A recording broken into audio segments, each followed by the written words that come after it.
ជំរាបសួរបងប្អូនទាំងអស់គ្នាថ្ងៃនេះនាងខ្ញុំចង់និយាយអំពីសិទ្ធិការងារដែលនិស្សិតអន្តរជាតិគួរដឹងមុននឹងចូលបម្រើការងារនៅក្នុងប្រទេសអូស្ត្រាលីនាងខ្ញុំដឹងថានៅពេលដែលយើងជាសិស្សនិស្សិតដែលមករៀននៅស្រុកគេយើងតែងតែមានអារម្មណ៍ថាខ្លាចកាយឬក៏កន្លែងធ្វើការហ្នឹងកេងប្រវ័ញ្ចកម្លាំងពលកម្មយើងហើយយើងក៏ថ្មីមកប្រទេសគេអត់ដឹងច្បាប់ទម្លាប់អីផ្សេង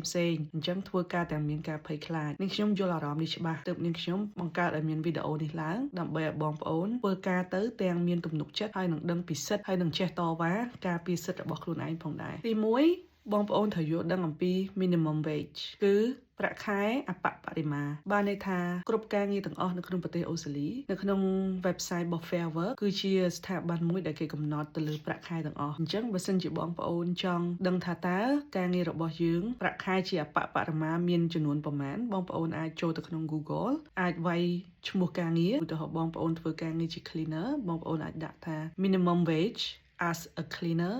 by Fair Work អញ្ចឹងទៅគេនឹងលោតតារាងឲ្យហើយអញ្ចឹងបើសិនជាបងប្អូនដឹងពីប្រាក់ខែ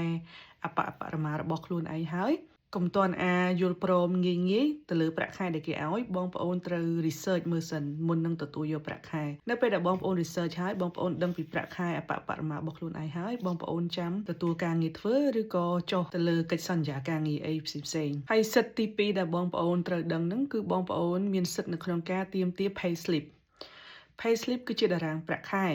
ដែលនៅក្នុងហ្នឹងមានការសរសេរលម្អិតអំពីម៉ោងពេលវេលាការថែមម៉ោងអីជាដើមឬក៏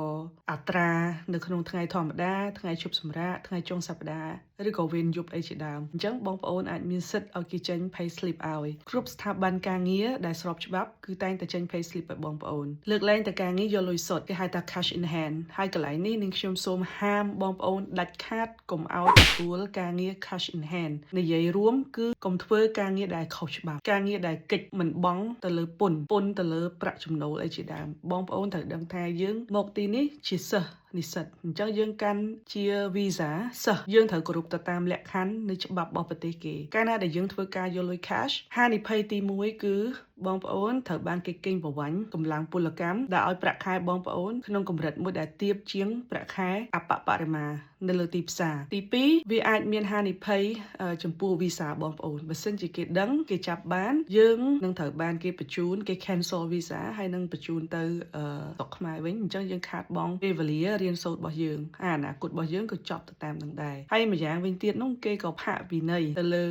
ពេលវេលាលុយកាក់ដែលយើងធ្វើការសន្សំមកប្រហែលខែប្រហែលឆ្នាំហ្នឹងគឺគេគុណសារឡើងវិញហើយគេវិន័យបងប្អូនយ៉ាងធ្ងន់ធ្ងរដូច្នេះនាងខ្ញុំផ្ដាំទៀតត្រូវធ្វើការឲ្យស្របច្បាប់ទើបច្បាប់ការពារយើងទី3យល់ដឹងពីសិទ្ធិនៅក្នុងឥឡូវនេះច្បាប់គេកំណត់ឲ្យ48ម៉ោងនៅក្នុង2សប្តាហ៍នៅក្នុងមួយ fortnight គឺធ្វើការបាន48ម៉ោងប៉ុន្តែលក្ខខណ្ឌនេះក៏លើកលែងនៅពេលដែលបងប្អូនឈប់អំឡុងពេលវិស្សមកាលការរៀនសូត្រនៅនេះវាមានពេលធម្មតាហើយនឹងមានពេលវិស្សមកាលគេហៅថា term break ឬក៏ holiday school holiday អីហ្នឹង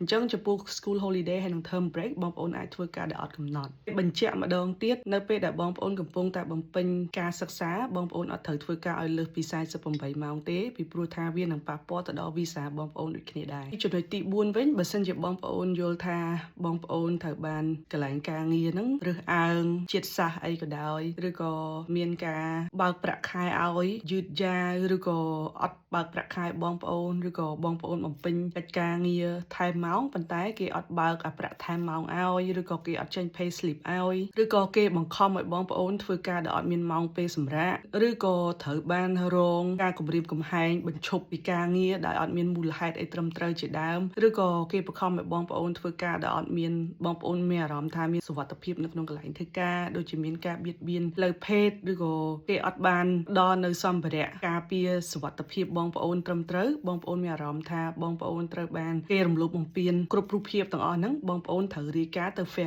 Fair Work គឺជា